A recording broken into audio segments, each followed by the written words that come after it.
জোরে।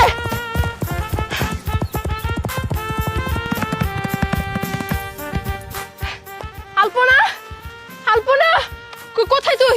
কি হয়েছে আলিয়া, এইভাবে ডাকছিস কেন? আর তোর আসতে এত দেরি হলো কেন? সেসব কথা পরে হবে আলপনা, আগে দেখ আমি কি এনেছি। কি এনেছিস তুই? দুটো বস্তা ভরে তুই কি এনেছিস আলিয়া? তুই বস্তাগুলো খুলে দেখ, খুলে দেখলেই বুঝতে পারবি। ঠিক আছে।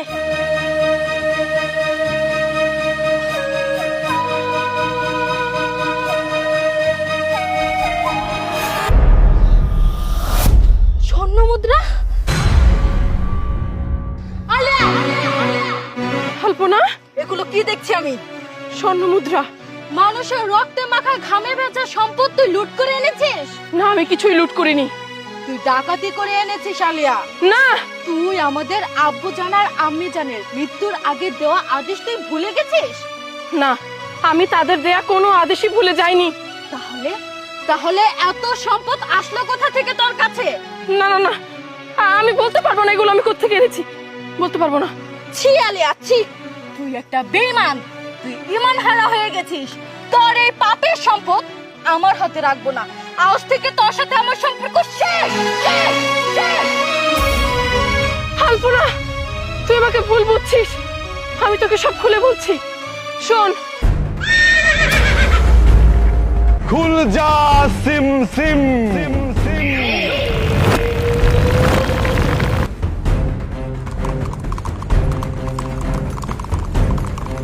শরীফা,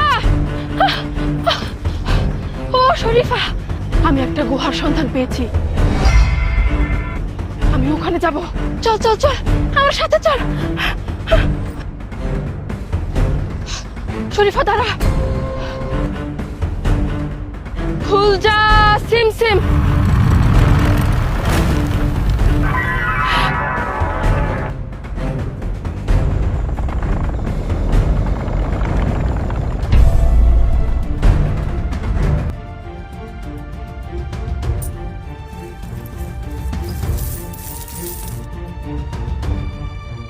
সব আমার। আলিয়া, এটা তুই কি করছিস? কি করছিস? তুই সামান্য এই দুনিয়াবি লোভে পড়ে তোর সৃষ্টিকর্তাকে ভুলে যাচ্ছিস। আমাকে ক্ষমা করে দাও, ক্ষমা করে দাও। দাঁড়া আলিয়া, কে? কোথায় যাচ্ছিস তুই? জিন তুমি? সবকিছুর পিছনে হক শুধুই তুই। তুই ইমানের